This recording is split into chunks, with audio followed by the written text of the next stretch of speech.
I'm here again at the Tank Museum in Bovington in front of, I imagine you know this, my favourite tank. It is. And I'm here with, do you recognise him? This is The Chieftain, also known as Nicholas Moran, who was in the Irish Army and then joined the American Army as a tanker. Yes, and I've been enjoying it ever since. And I now work as Wargaming World of Tanks' in-house historian for tanks. I'm not the only one, but I'm the one for Wargaming America. Okay, and of course, Wargaming is a company which produces World of Tanks, or perhaps I should pronounce it World of Tanks, which is a computer game. And if you click a link in the description beneath this, you'll find a link that'll take you to where you can download this game and play for yourself. I've spent way too many hours playing it. It's not the most realistic game, but it is a lot of fun. You have that problem that reality is not fun. Yes, it's a bit like tank warfare without all the death. Anyway, I thought it would be hilarious if two very large gentlemen tried to climb into one of these, because you tell me you're 6'5", and I'm fairly tall myself. Yeah, you're not the shortest man in yes. the... So what will it be like for two people of this size? To be honest, we're both too big really to be tankers. We should be 5'8" or something to be getting into this. You said, but I actually am a tanker in the US Army. Yes, all right, so a World War II tanker crewman of this particular vehicle is what I meant. Okay. Although, are you not actually technically a little bit tall to be a tanker? Yes, but I haven't told anybody. Oh, okay, right, and I can't imagine they will be watching. Right, so let's see what two very large men in a small cramped tank is like. I'm going to get in the commander's side. All right, well, that's fair. Yeah, well, you call yourself the chieftain, but, you know. Not chieftain here, mate. This is going to be a little bit tight. Ooh-ag.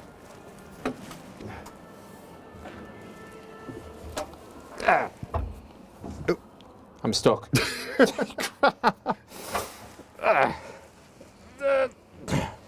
Oh, ow! Well, here we are on the inside of a Churchill 7, and It's a bit cozy, isn't it? it is cosy. There are two of us, and there would have been a third. I'm at the moment in the gunner's position, and Nick here, the chieftain, is in the loader's position. With my legs directly where the spent shell casings would fall. Right, my Fortunately, they were legs shorter back are then. forced to the right here by all sorts of controls. I've got an awkward diagonal foot pedal, and behind me we see a seat here, and this is where the commander would sit. So his legs and knees are somewhere here, jamming into my back. So yeah, it was definitely very cozy, and we are missing an awful lot of stuff in here. There's no radio, for instance, so you know, what I'm doing now, reaching over here, that would have been impossible because there would have been a radio in the way.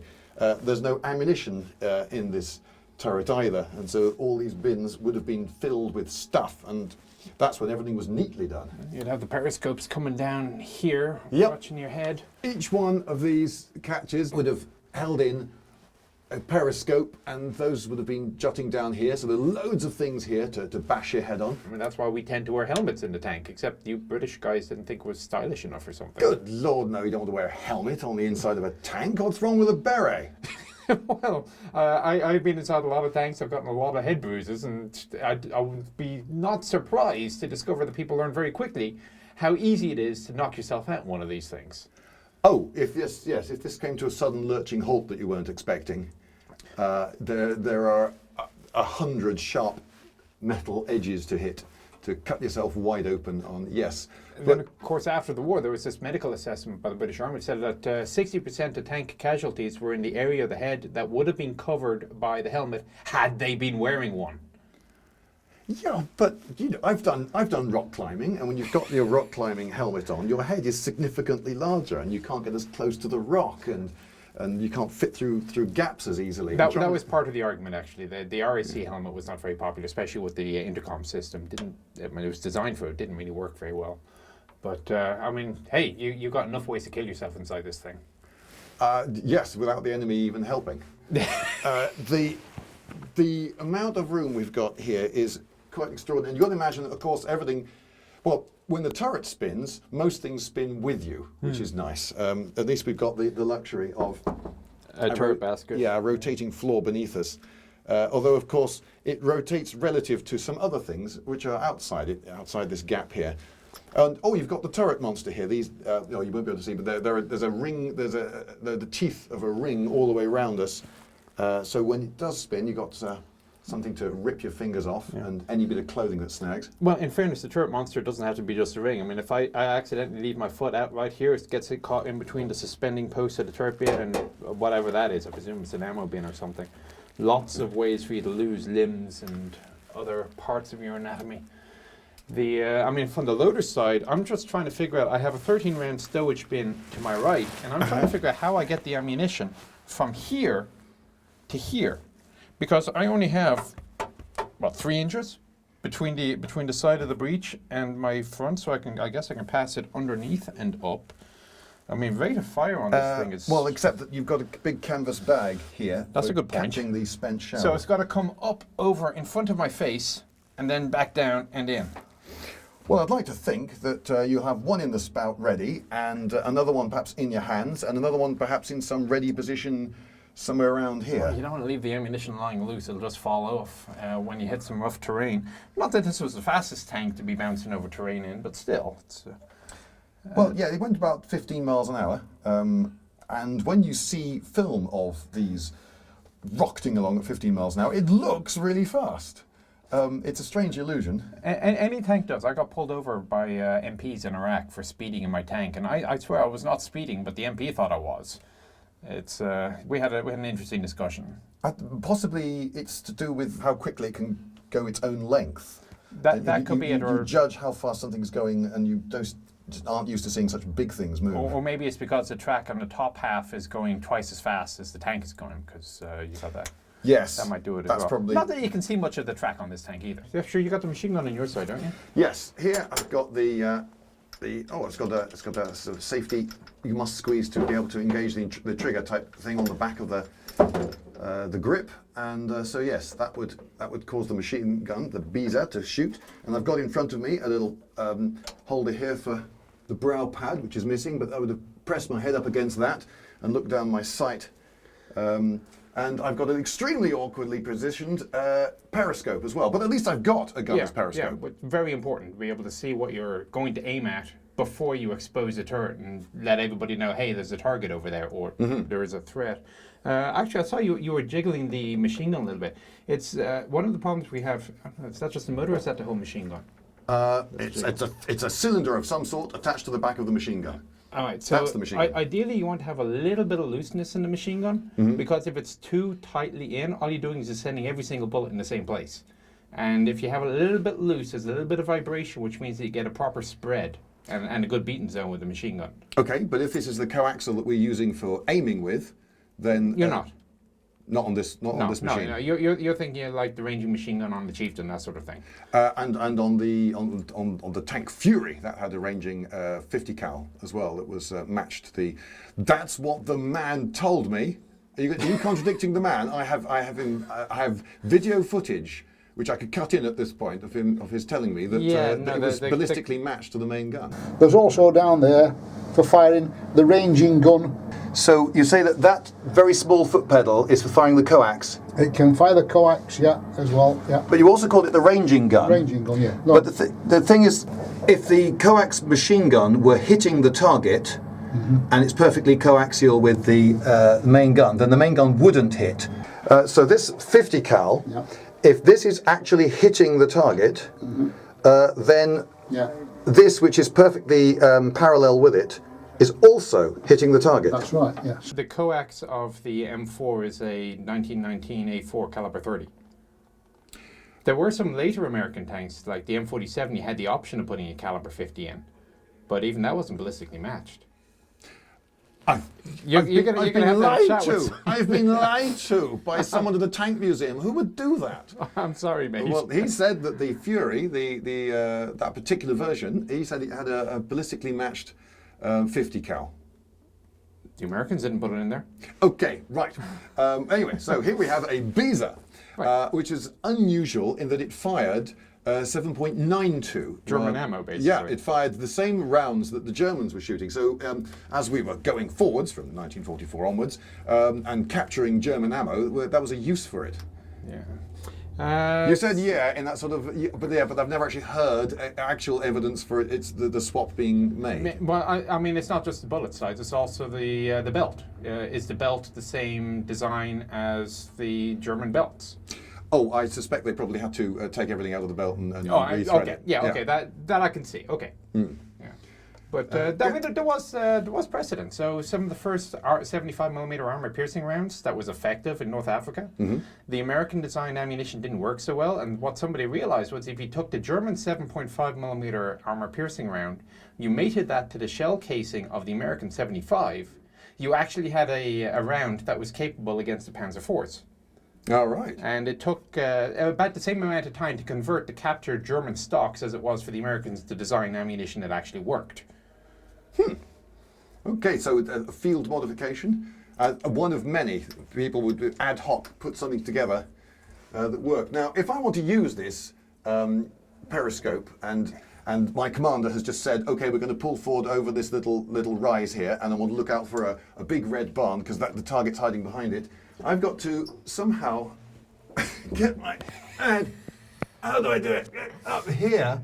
And if I want to look to my right, I'm in big trouble because the outside of the turret just gets in the way. And of course, if I were wearing a helmet, it would be hopeless. And then, of course, you probably have a Tommy gun or something like that on the left-hand side of the turret as well, don't you? Yes, because there was a lot of other stuff in here with us. In fact, if you bear with me just a tick, I've got it written down, and I've got a little list of all the stuff that was in here with us.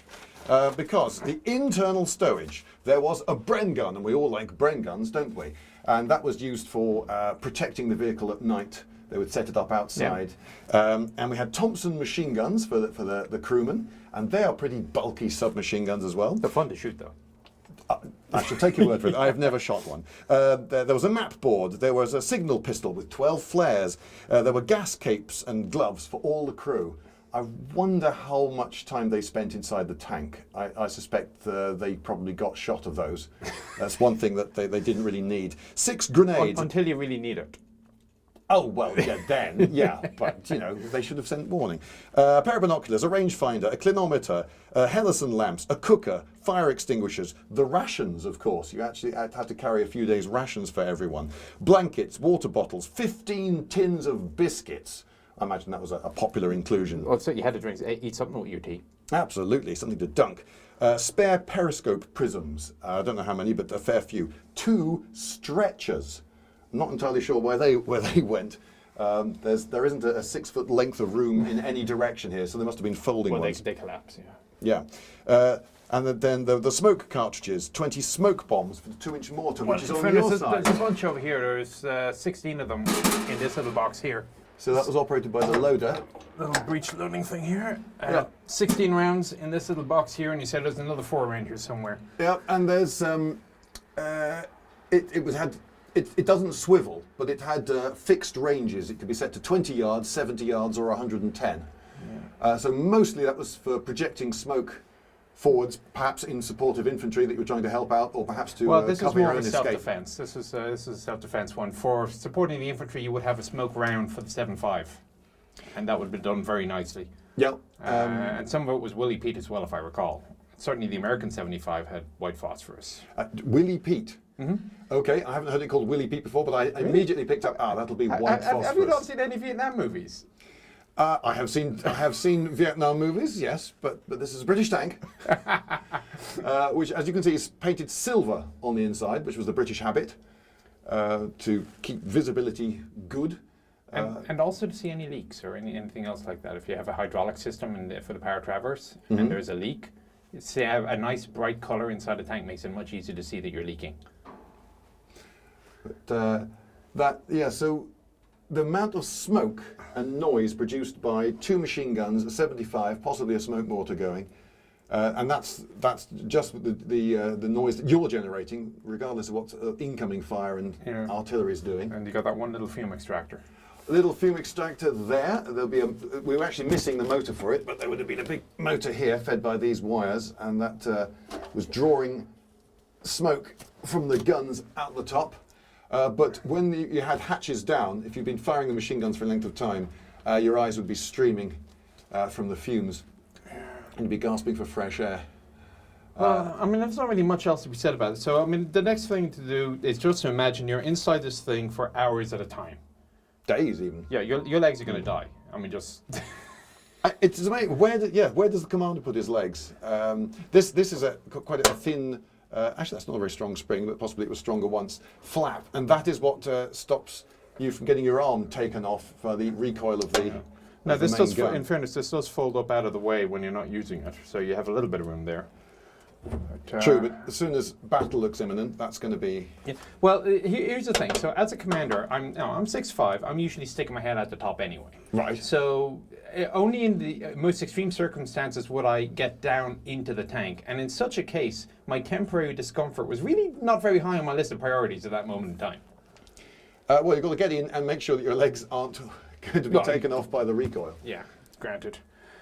All right, well, I don't think there was much else to be said about this turret. I mean, it's actually a little bit smaller than I was expecting, and I never usually have great expectations. But with the reputation of Churchill being such a great tank and such a fightable tank and so on, yeah, I guess it depends on what you're used to. I mean, I'm used to Sherman-sized things, and this is definitely not Sherman-sized. This is a lot more cramped than a Sherman, definitely.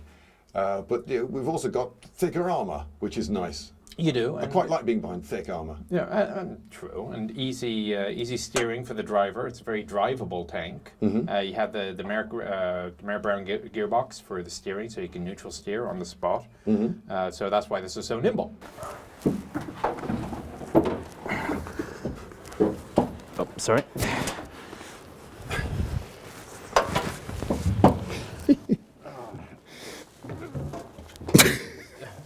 Oh, I didn't lock the. You didn't lock the cupola. Perhaps I should It's do still that. a bit of a tight fit for you, mind. It is a bit of a tight fit for me, and I am going to have to move the commander's seat because this is. That wasn't as difficult as I thought it was going to be. I just imagine wearing a nice big thick woolly coat and Don't have too much in your pocket. There we go. These hatches. Oh dear, I'm afraid the sound is rather poor here. This is because the leads on our radio mics were disturbed each time we climbed in and out of the tank. Still, why not use this opportunity to note the position of the two periscopes in front of the driver's position, which is the position I'm climbing into. Actually, these hatches are wider than I was expecting, and I feel comparatively comfortable now. So downstairs, you've got a bit more room. Obviously, the can you grab the handles with your knees in the way like that? yes. Yeah, okay. I can. So this is the steering tiller, and I've got my 3 pedals. I've got my gear stick there. And it's air-assisted steering as well, so it's not like an old-fashioned tank where you have to really hammer back on the tiller to steer. This thing was mechanically assisted. Power-assisted steering, basically, is what that was. Yeah, and I've heard Churchill tankers described as being able to set the whole tank down as though landing on an eider-down. So yeah, I've got a nice big flamethrower here. Of course, it's the crocodile version. So I'd have this great big huge of flammable material going all the way to the back of the tank and out into the trailer. So you can see how you spin the turret around, you can get out the side easily. right, hang on. So you've got a big hose. If it goes up the middle of the tank, that's No, going it'll to have to turning kind of the turret. go around the side, go out of the way of the turret basket. There's a couple of inches underneath the turret basket that they can sneak out. Yeah. And, Okay, so here it's easy for us to get out of our side escape doors. well, relatively. I mean, the chair is hopefully the seat back goes away. Yeah. Because you can imagine trying to sneak out with the seat back behind you. And you almost have this wasted space back here. I mean, I presume they put stuff. 15 tins of biscuits. Oh, fair They've point. got to go somewhere. Fair point. One of the other problems they had was you're still talking about vertically facing armor here. I mean, yeah, it's thick. It's 6 inches thick. Well, why didn't you put a slope to it? But that would ruin the look. It's going for the big, bulky look. I mean, I love how you have the old-fashioned porthole. But if this was sloping, the porthole would be staring into the sky. You haven't thought this through at all, have you? No, it's directly in front of my face, and yes, if there's incoming small arms fire, that would make me nervous. Now, here's the next thing that always kind of confuses me a bit. So you close the driver's visor for combat, and you're now looking at your 2 periscopes, neither of which is directly in front of you. Right, so between them, I've got a wonderful all-round view. Yeah, but you're driving with your head to one side or the other. Well, I've got a commander almost all of the time with his head out the turret saying, there's a tree in the way, there's a tree in the way, seriously, there's a tree in the way. Left, your other left. I think I've actually got a better view out of this than I have in driver position in most tanks that I've been in. Okay, I would fair. say. All right. It is fun when you're reversing and you're trying to give instructions to your driver to go right or left. Because No, you're left, etc. Yeah, so the trick is you cross your arms when you're the commander. So when you're facing to the rear, you have your arms crossed and you want to go that way, and you wiggle your hand. You go, left. So driver go left. Okay, I'd like to think that my sense of direction would make that unnecessary, but you would, but believe me, from experience, it's a lot more reliable to do it that way, Okay. especially if you're in stress. Because remember, when you're in combat, you're doing things quickly. Your stress factors go through the roof. So anything you can do to simplify it and reduce the chance of error. Right. It doesn't matter if it's stupid, but it works. It's not stupid. point taken.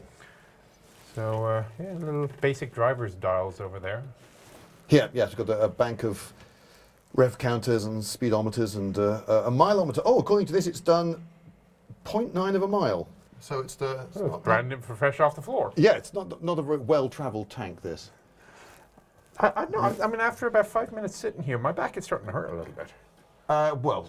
It's not adjusted for you. You're a tall gentleman. I'm going to wonder, how do I actually shut this hatch? I'm going to guess it's this handle. Maybe it's that. There you go, there you go. There we go. Right, so I've got this big lever, which I swing to the right, yes, and that swings it in. And hopefully you're not at a down slope and you're pushing against gravity.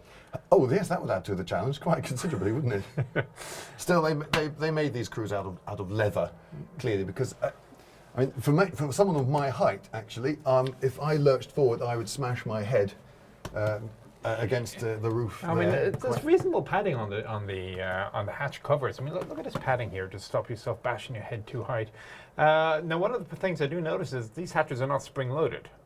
And it's kind of later war that you start coming across tanks that have spring loading. I think it was 43 when they started putting it on Shermans, for example. Yes, axe-edged is how I've read these described. That works. As these come down with a big clang, you But- don't want to get your fingers anywhere near. But of course, if you are trying to get out because the tank is on fire, you can be well motivated with the strength of adrenaline rush. Oh, getting out, the axe edges don't matter so much. It's getting in a hurry that suddenly slam, slam, slam. That's when you take your own fingers off. This forward compartment is painted white, which doesn't match the silver behind us, which is a little bit odd. Sort of interior decoration error, isn't it? Yes, I think so. Actually, I can see traces. There is some silver in here beneath the white, so possibly the white should be disregarded. So, I mean, this has been one of your great goals to get Yes. into a Churchill. Now that you've done it, Finally. is this a case of don't meet your heroes, or are you still as Churchill mad as you were before you got in?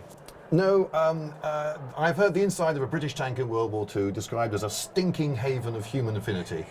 And as long as you got on well with the rest of your crew, and I imagine that they probably did, not just because they had to, but if they didn't, they would swap crews around so that people who did get on were in the same crews.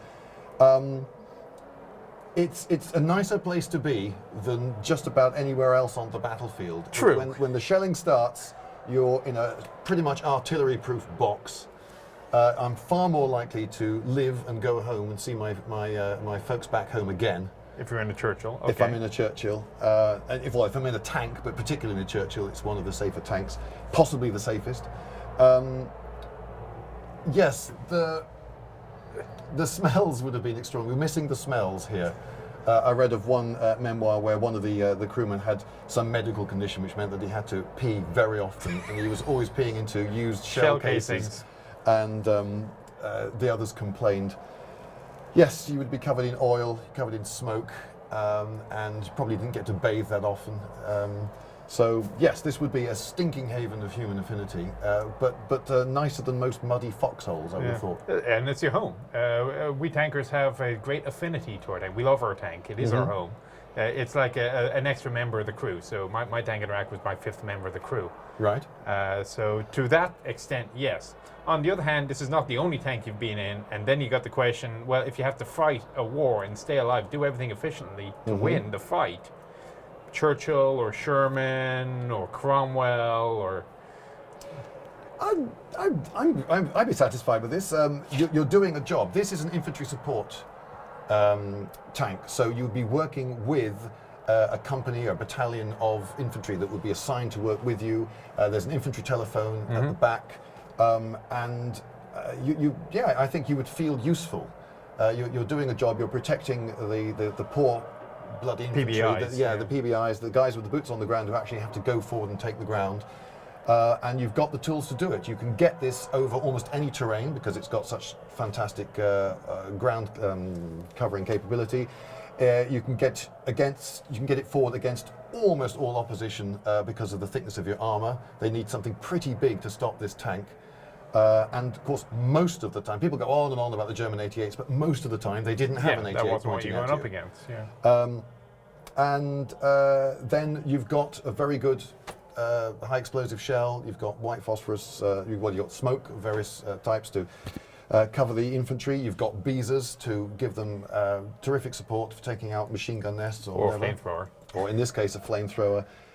So yes, I think you would feel very useful. And even possibly even loved by the infantry who escorted you. But the weird thing is that the infantry never seem to be jealous of the people in these vehicles. The infantry would see that these attracted fire from all directions and couldn't be stealthy. Yeah. Whereas they could be stealthy, they could creep around, Make they themselves could really small. throw themselves into a ditch, and they were seen as less of a threat, and so didn't attract nearly so much fire. So even though the infantry was suffering statistically way more casualties, most infantry seem to say, I wouldn't swap places, I wouldn't get in one of those death trap tin boxes for all the tea in China. So all in all, then, you're happy with it. Yeah, I know your bottom line. I'm in a Churchill. Come on, this is thick, solid metal, and I've got this lovely tiller in front of me, and Where's the gear shift? Oh, there it is. there on it the is. right. Yeah, on the right. All right. Well, let's hop out and try something else then, shall we? Okay. Yeah, hop out. You see. Right. Oh my goodness, the tank's on fire, and I've got something caught. I got my pocket caught on the hatch. There you go. Well, design a tank crewman's pixie suit so that doesn't happen. And then, there you go. You see, I'm a dancer. That was deft, wasn't it?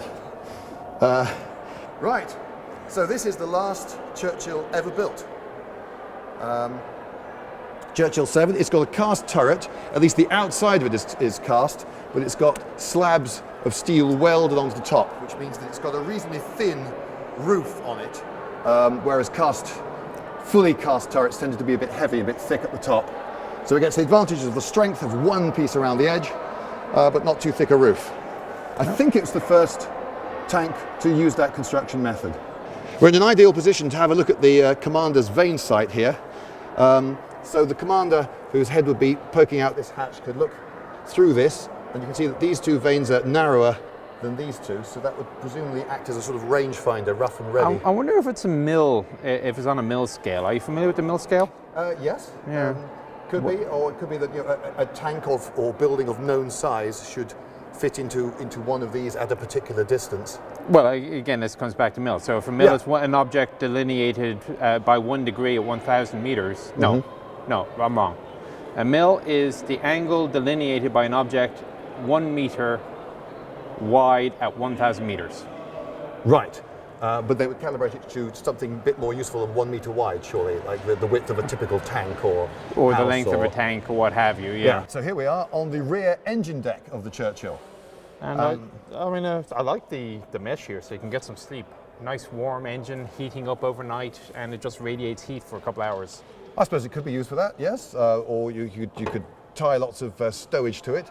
I don't think these were standard. I don't see many photographs of these in World War II examples. Possibly they developed this honestly not idea looked. later.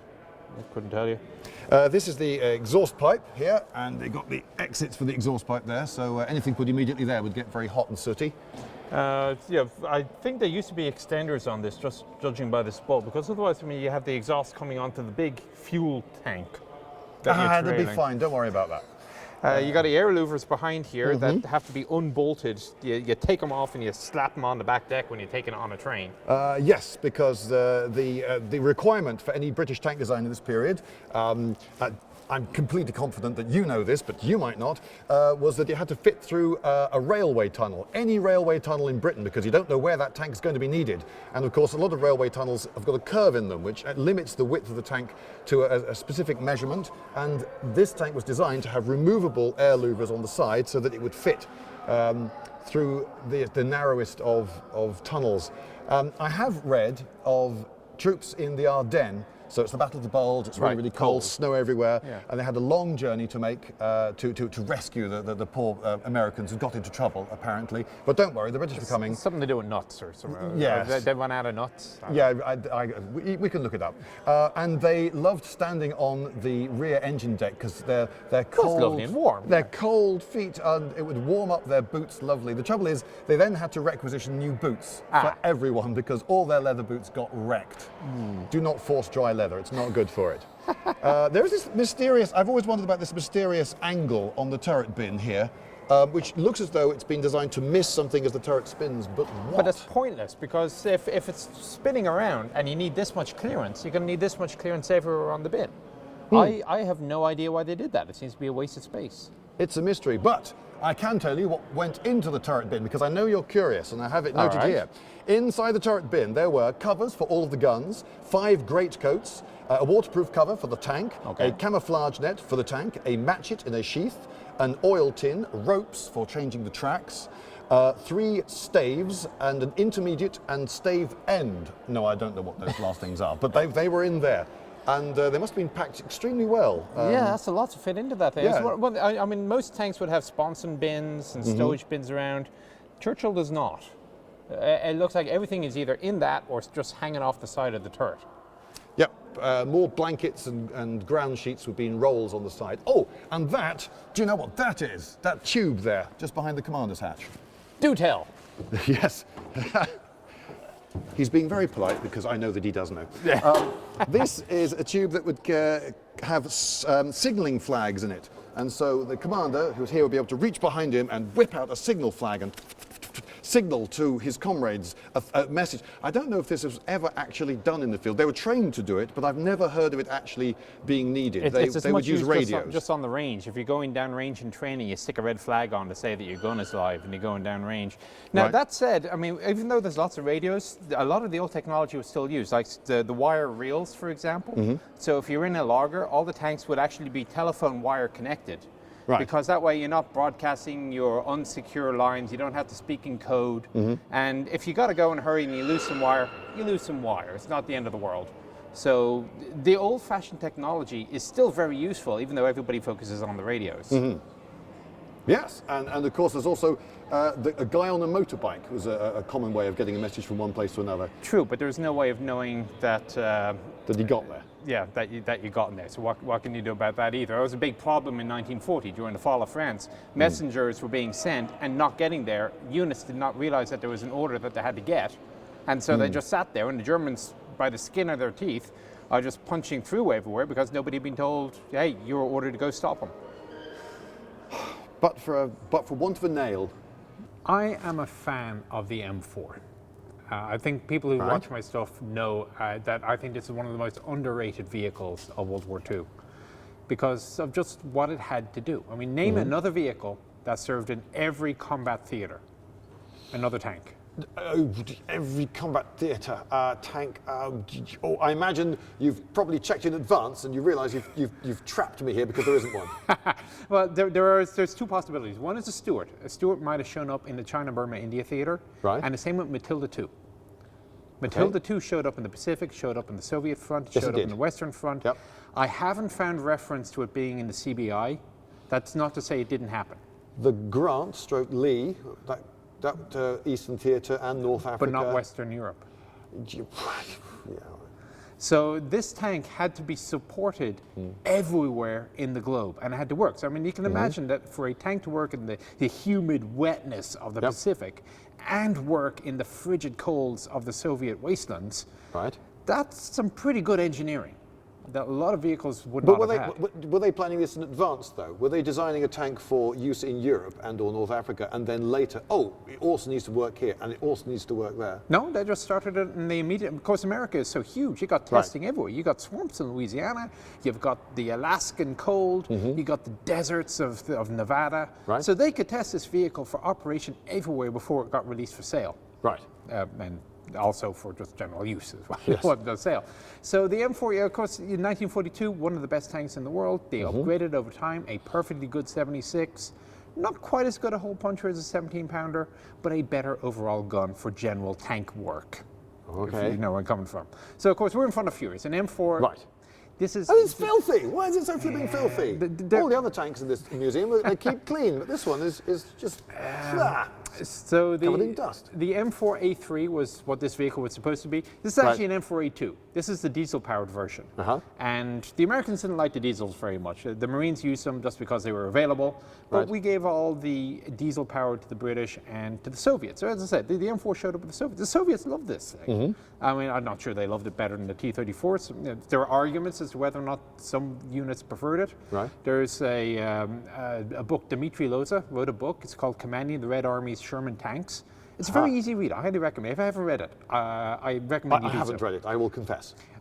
It's worth. It's maybe a 3-hour read. It's just so pleasant to read. It's a series of memoirs. It's not a historical assessment, and it's just his stories of what he thought of what they called the MCHA. Right. And that was an M4A2, just like this vehicle. So they were pretty happy with the gun on it. They were happy with the gun, and again, there's very little on this that the 76 couldn't kill. Yes, you had an issue with a Panther from the front or a Tiger or a King Tiger from the front, but how often did that happen? Compared to how often would you need rapid-fire rounds at something other than a Panther from the front? So, and if you think about it, this is the same gun as on the M18 Hellcat. Nobody ever complains about the M18 Hellcat not being a good tank destroyer. Well, that's called a tank destroyer, so it must be good. The logic is completely undeniable. But I mean, this is one of those vehicles that if you think about what the designers had to do to sustain a vehicle thousands of miles from the factory. And they had to set up several factories making it as well. They did, yeah. And Fisher Plant, Detroit Arsenal, there was American Locomotive Company were building in pressed steel. And at peak production, they were making one every half an hour. And yeah, no other country was matching that except the Soviets. Yeah. And the T-34 was an excellent tank for the Soviets. But I don't think the T-34 would have suited the Americans just because of the situation the Americans were in. So, you know, yeah, was this the best tank in World War II? You can argue the point. Was it the best tank for the Americans in World War II? That's the big question to answer. I see your point, yes. For the particular requirements, industrial, logistical, and so forth, then you've got to look at it not as an individual tank in the usual squaring off, who would win between this and the Panther scenario, but actually in winning a war strategically, how many of these could we get into the right place at the right time and have all the spare parts ready for and all the necessary fuels and so forth? Right. So if you get the tank over here, I mean, let's say you're supporting an infantry battalion, you want to make sure that your entire company shows up. So you don't tell one infantry company, sorry lads, one platoon broke down. So you companies, you get tank support, and then some poor bugger infantryman is going to have to charge a machine gun nest because his tank broke down. The Sherman would not break down like that. You knew that you would have tank support when you needed it. Reading accounts of battles in 1944 in places like France, over and over again, the Germans get a tank knocked out, and then they put a huge amount of effort into recovering that tank. And over again, an Allied tank gets knocked out, the crew gets out, most of them alive usually. They walk back to the depot, and by later that afternoon, they're in a new tank. Yeah, there's a whole lot of myths about the death rates inside Shermans. These are very, very survivable vehicles, perhaps not as good as your Churchills, but compared to anything else, it is amazing how few tankers were killed in all of World War II, in the entire US Army. It's 1,400. Every single type of tank, every theater of operations, 1,400 tankers killed. And in the carnage of World War II, it's barely a blip. Oh yeah, in percentage terms, if you're an infantryman, you've got something like an 18% chance of getting fatally shot. Whereas if you're in one of these, it's more like 3%. Yeah. So the big steel boxes are nice, safe things to be in. Yeah. And this one, of course, is a very famous steel box because it has a word. It says Fury here. Mr. Bradley Pitt was in this tank for a while. It's a great tanker movie. It's as a tanker. Now, you distinguish it between a historically accurate war movie and a tanker movie about the crew, the opinions that you have. This is my home. Okay, right. We are a family. Yeah. The scene where all these tanks are lined up and they're just blazing away with the coax, the caliber 30, the caliber 50, and the 76, and they're all in line. That's why we became tankers. Right. That we were it's watching the Kelly's spectacle. Heroes. Yeah. Yeah, it's just an attitude, I think. I mean, Right. Okay, I'm sure the infantry have their own attitude about tankers, and we have our own attitude about the infantry, and everybody rags on the military police. But Tradition, damn it. It was a Anyway, fun thing. so if you want to change the transmission on this, you've got a line of bolts along the front. That's it. And so you just Unbolt these, unbolt those, pull this form, off, all comes out. put on the new one, bolt Yep. it back together, you're done. So much easier than a Panther, or even worse, a Jag Panther. Yeah, you run over a mine, you need to change out your suspension. 16 bolts hold on the bogie, pull off the bogie, put on a new bogie, you're back in action. Compare that to the torsion bar systems where you're dragging broken torsion bars out of the bottom of the tank. Right. So, I mean, positives and merits, but in terms of reliability and repairability, this thing is a hands-down winner. Right. So again, in the one-on-one Sherman versus Panther, you might think, oh, I'll be in the Panther, thank you very much. But in a war-winning situation... You would think. Ah, yes, right. But the usual who would win thing, it's a bit like who would win between a knight and a samurai or whatever, and you imagine they're standing on a flat piece of ground, and each one has declared, I am going to fight you, and they both then deploy their on the weapons count and of they three, get ready, draw. and then they go for it. Whereas, of course, tank warfare is not like that, and we were having this conversation earlier. He who fires first normally wins, Right. because he who has decided to fire first, unless he's an idiot, has already got himself into a good position do so. to believe that that first shot is going to be pretty decisive. And he can do that because he got the whole combined arms. You got the reconnaissance troops telling you where you are. You got the infantry supporting the tanks so you can sneak into position. And after the war, the American Army, the ballistic research labs, they did an assessment. And Right. they concluded that on the attack, the Sherman was, I think, 3.6 times more effective than the Panther. Right. And on the defense, it was like a 1.1. Or maybe I had that the wrong way around. Maybe it's 1.1 times on the attack and 3.6. And either way, mathematically, they concluded that the way the Shermans were being used, their overall real-world effectiveness was better than that of a Panther. Right, and this thing's got a faster rapid rate of fire, and it can acquire targets more easily. It's got a faster turret traverse. It does everything a tank needs to do better Yeah. than pretty much any other tank. Until you get to the Centurion. And, God, Centurions, they were good, weren't they? you can't argue it. Anyway, Right. Well, M4. The Americans did try to argue, because this particular tank, this actual physical vehicle, was sent here by the Americans in the hope that the British would buy it. But by this point, the British had developed the Centurion. So this actual individual vehicle was made obsolete by the Centurion. Well, most World War II tanks were made obsolete by the Centurion. In all fairness, that was an outstanding design. Was a bit of a cracker. But I take your point. As a war-winning tool, the Sherman takes a lot of beating. It does. All right, so since we're standing in front of this M4A2, I'm going to do a little bit of a plug here for World of Tanks. I mean, just to say, so the Fury tank people may know it's already available in the game. So we're going to do, we're mentioning the Dmitry Loza tank. Oh, yes. And it's the M4A2. And the way you tell the difference between an M4A2 and an M4A3 is the engine deck, because the grill is slightly different. So if you happen to want to fight for the communist Russians in a Sherman, the Dmitry Loza tank, the M4A2, is the one to do it. Okay, so these were sent over as lend-lease to the Russians. Correct. Now, there are some people that think that the Guards armored units preferred the Sherman over the T-34. I am suspicious of that claim, because I think what happened was that the units just got whatever tanks were available. Right. But I don't speak Russian. I don't go into the archives, so take that with a grain of salt, I think. Well, I think a lot of people prefer the tank that they've got. They learn how to use their tank. They have their own unit pride and their own equipment pride to some degree. And they say, no, actually, we've got these tanks to work quite well, and they're very good tanks because we use them properly. And that was actually a design question that the Americans had when they were developing equipment. The question was, do we in America decide what is good for the troops in the field, or do we let the troops in the field decide what they want? And one of the concerns they had was that the troops in the field who knew the equipment that they had and trusted it would be reluctant to request new improved equipment that they didn't know and trust. Ah. So that was a question that they had. And that was part of the reason, for example, that when D-Day happened and the Americans go overseas into Normandy, they don't bring any 76 tanks along. They have a couple of hundred of 76s sitting in England in the storage depots. Right. But as far as they knew, the 75 was getting them all the way across North Africa, through Italy, all the way up. They'd met Panthers by then. They'd met Ferdinands, and they were still winning.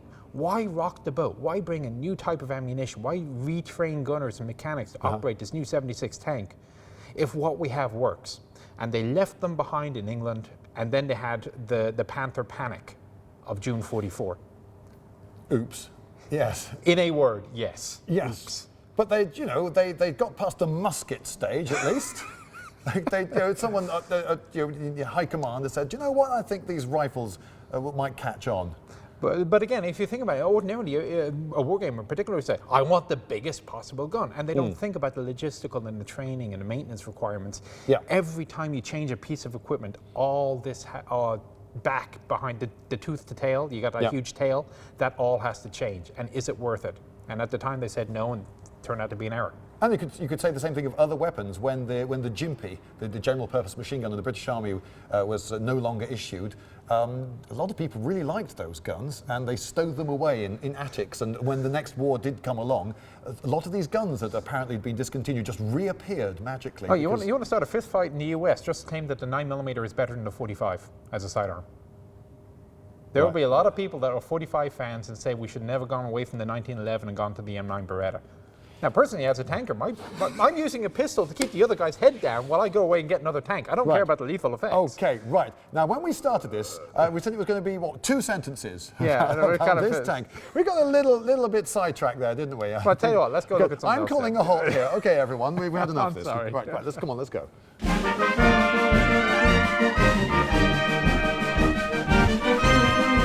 Lindybeige